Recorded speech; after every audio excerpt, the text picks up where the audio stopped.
Don't tell me you've come back. Well, welcome. This is Tashlan, and this is where we left off on my last video, thereabouts, and we've just come over the, the very high bridge, and we're now on the path that will lead towards my treehouse.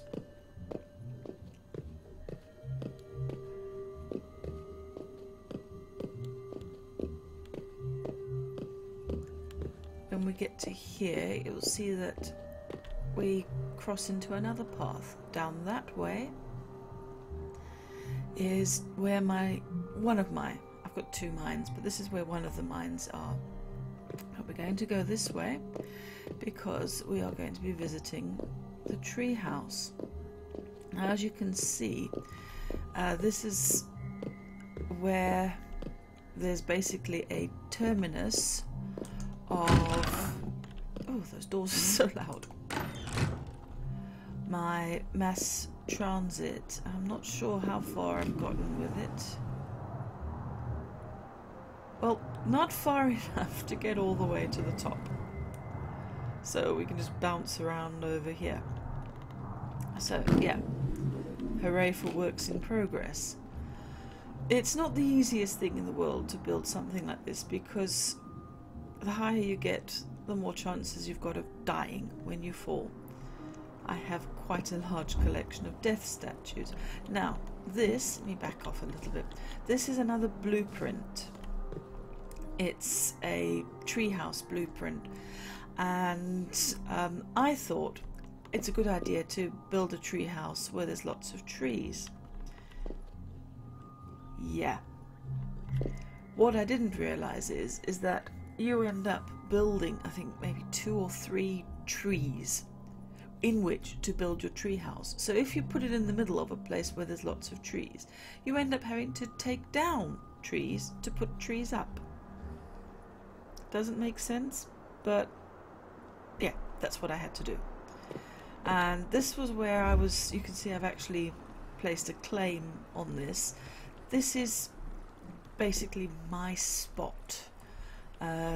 The other, you know, the main hall, I've kind of, oh, I think you can sort of, well, you can see the mass transit from here. I've kind of wanted that to be a communal sort of place, whereas this, I thought this will be my home. So yeah, I had a wheat shortage at one stage, so this was my effort at remedying it. I think it looks nice. You can hear water, and this is the trick with farming. Is I used to think that if you had a block, basically a 9 block grid, and had water in the middle and plants all the way around it, that was your optimal farming conditions. Then I experimented around.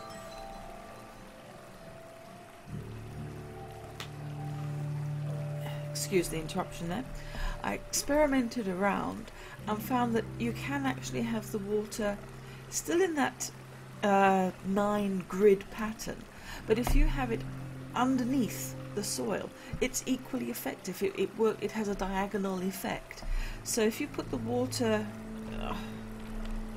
in this spot but underneath the soil, then everything in this 9 grid will grow. Just a little thing I found out, and this wasn't part of the plan. I think my intention was I was going to build a little duck pond or something here, and as is usual with me, got distracted. I'm very much of a let's do this, oh shiny.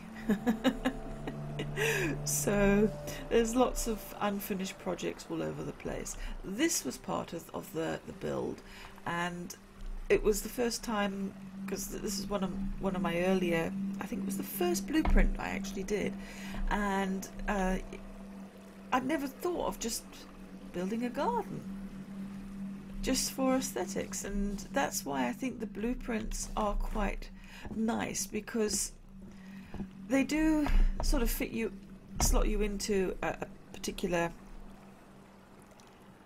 pattern, but they also show you possibilities. And that's what I like about them. You don't have to stick to them, and once you've built them, you can alter them. I do find, though, that they are a nice sort of learning tool, and they're fun.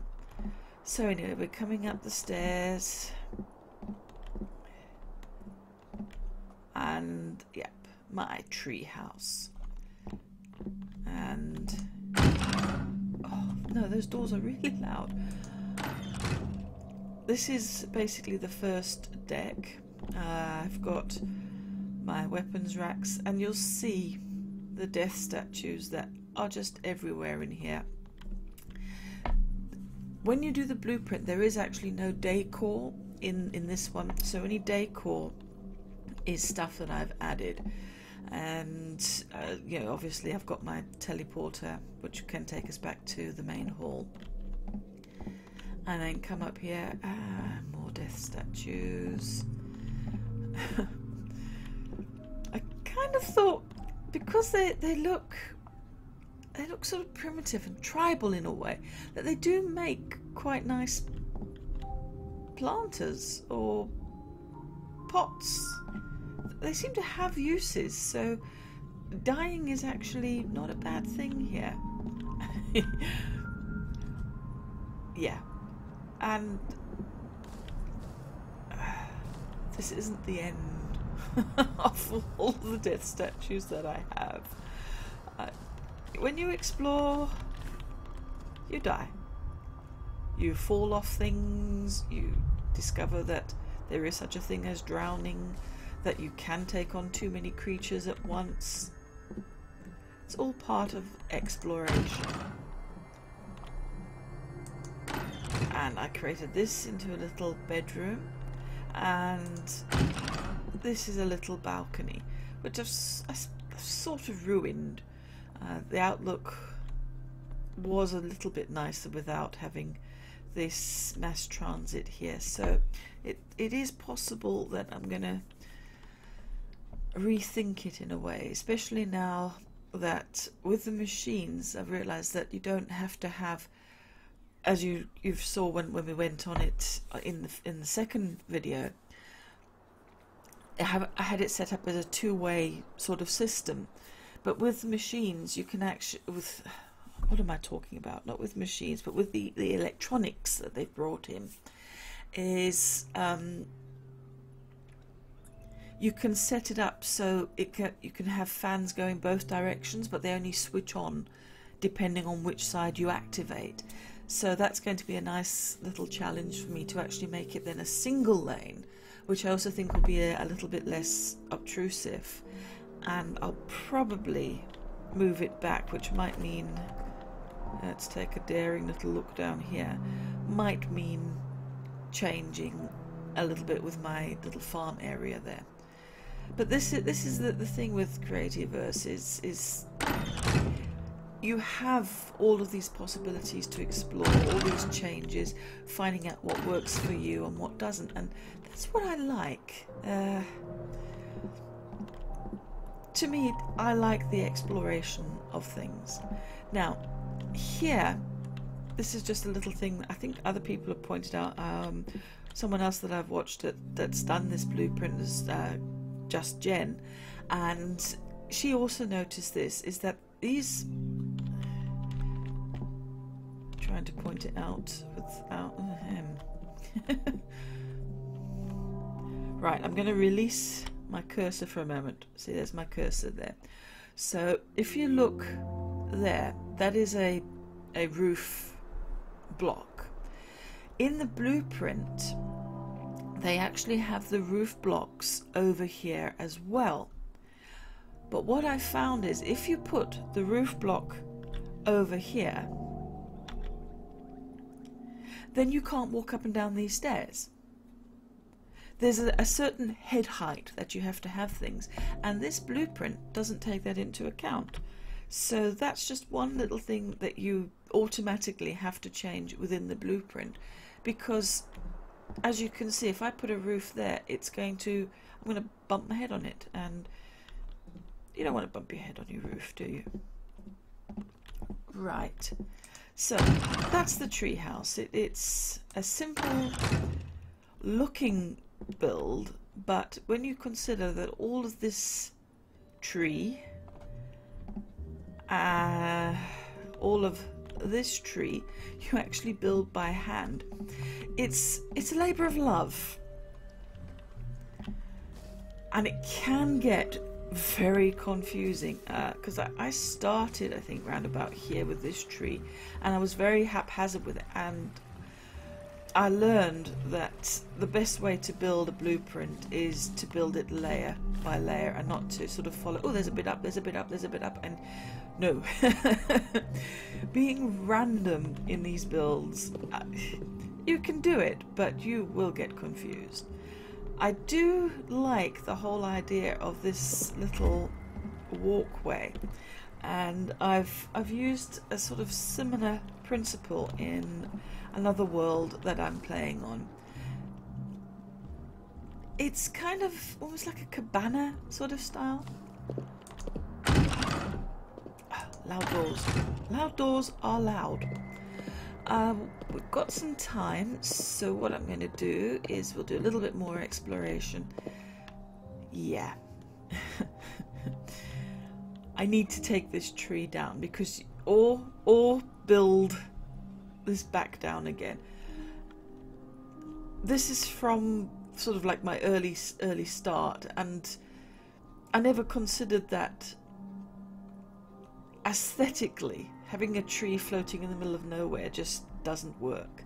So something I have to fix. Like this floaty tree. And little things like this that I need to sort of fix up. I'm afraid like I said, I get distracted, so what often happens is I start something and then something else gets my attention, something else gets my attention, and before I know it, I've got little unfinished projects everywhere. And this is my little mine. I'm very, very good at getting lost in it. It does... I'm trying to remember if it progresses... Oh, see? Shiny. If it actually progresses all the way down to the corruption, or if it's only the other mine that I've got that does that. But this was the first ever tar pit that I found, and... oh. Splash effect on the tar seems a bit strange because it's a very viscous material. I wouldn't have expected a very watery splash, but I suppose once you've added that kind of particle effect, it's kind of general across all liquids. So I don't know if they can adjust, if Playful can adjust the settings on that. But I do think it feels a bit strange to me that you can walk on tar and have a watery splash. But maybe that's just me complaining about nothing, which I'm very good at. And I remember when I was digging this out, is I could hear a very soothing sound, and I kept following it down and following it down and following it down. Like, where is this sound? And that's when I discovered the hot foot, and it killed me, of course. I'm not going to go any further down because a mine's a mine, and if I were doing a tutorial, I would probably be a little bit more, I don't know, what's the word? Instructional, I suppose. I don't know. Sometimes finding the right word is not easy. Oh. They seem to have done a fix on ladders, and since they've done this fix, I can't get off the top of a ladder. So I don't know what they've done to ladders, but yeah, there's a problem on the dismount there. So anyway, this is a mine. There's several layers. This is the, sort of the top layer, and then this is fossil, and it goes down to, I'm trying to remember, stalactite layer. Then you've got your volcanic layer, and then it's the corruption layer. I think I've got that right. If I've missed any, then let me know in the comments. Don't moan at me, just be kind. And this is a thing. I set extractors going and then wander off because extractors take time, and then I forget they're there. And sometimes then when I'm exploring in other areas, I can hear a finished extractor and I'm like, where are you? And yeah, finding them isn't necessarily as easy as planting them. Alright, we're heading back. I think this is going to be a little bit of a shorter episode than my previous two. Something to explore. There is so much to explore on Creativerse that, yeah, I worried when I first started. This was the first world that I actually started, and I worried that, oh, we'd run out of things to do. No, as I showed you when I showed you the map, I haven't even run out of places to explore, let alone things to do. So the world maps that generate are quite massive. That little ping that just came up, that is something that tells you that there's a keeper in that particular direction. But what it doesn't tell you is whether it's above ground, close to you, it could be over your head for all you know. It's just in that general direction. We're not going to go hunting keepers. This is me showing now the underside of the bridge that we went over in the previous episode. And I've left the tree sort of growing into the bridge because I feel if you construct something and then you plant a tree, it's not going to stay tamed. It is going to sort of grow over your structure. So I like that. I think it gives it a lived-in feel. I don't know if we want a lived-in feel, but that's what it does. But this is the river walk, as I like to call it, and a pleasant little stroll, and it'll take us back over here to where our paths diverged.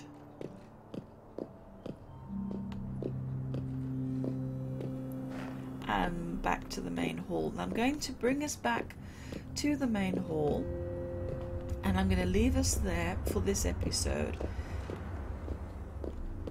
What we'll do next time is we'll be using the teleporters to get to the other builds that I've done. A lot of them are blueprint builds,